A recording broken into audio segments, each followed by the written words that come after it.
Bukod sa patong-patong na mga kaso, may mga bagong sumbong ng pang-aabuso laban kay Pastor Kibuloy na natanggap ang pulisya na nakitaan umano ng alarming pattern.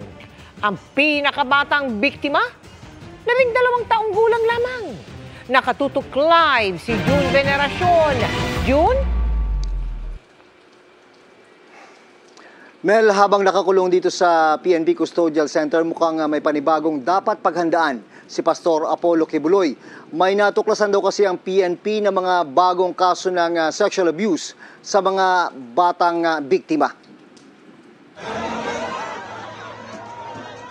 Sa 16 na araw nilang operasyon sa Kingdom of Jesus Christ compound sa Davao City, may mga natuklasan umano ang PNP ng mga bago at nakakaalarmang insidente ng sexual abuse na kinasangkutan umano ni Pastor Apollo Kibuloy. 12 anyos lang daw ang pinakabata sa mga biktima na mula umano sa piling grupo ng mga babae na ang tawag ay pastoral o yung nasa inner circle daw ni Kibuloy. Ayon kay PNP Chief Romel Francisco Marbil, ibinunyag umano ng mga biktima ang kanilang nakakakilabot na karanasan na nakitaan ng anyay alarming pattern ng pang-aabuso. Dagdag niya, masinsinang sinusuri ang mga ebidensya para matiyak na malakas ang kaso laban kay Kibuloy.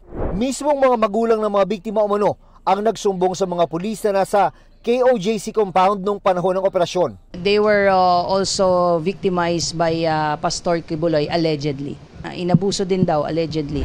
Ayon sa abogado ni Kibuloy na si Attorney Israelito Torion, hindi pa siya magkukomento sa mga aligasyon dahil wala pang malinaw na detalye na naibabahagi sa kanila. Sakaling manaig ang utos ng Quezon City RTC Branch 106 kung saan may kasong child and sexual abuse si Kibuloy. Ito ang magiging kulungan sa Quezon City Jail ng pastor at kapwa-akusadong si Crescente Canada.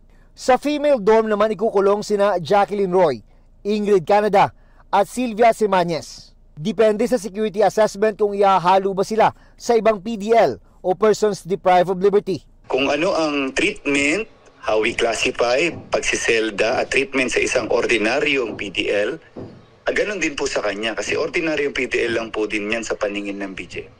Ang gusto talaga ng kampo ni Kibuloy ay house arrest o mailipat siya sa kustodiya ng AFP, bagay na kinontra ng Defense Department.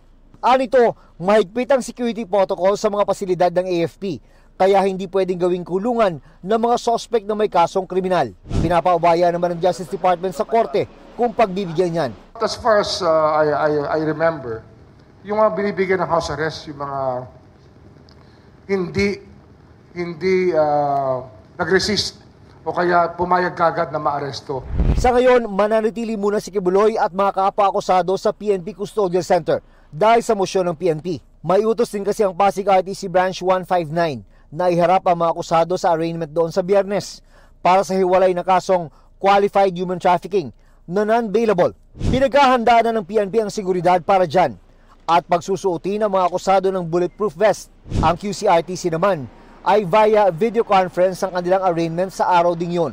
I'm sure some of their supporters would like to see them in person after their arrest, but these are being considered in terms of laying down the security that will be implemented during the arraignment po.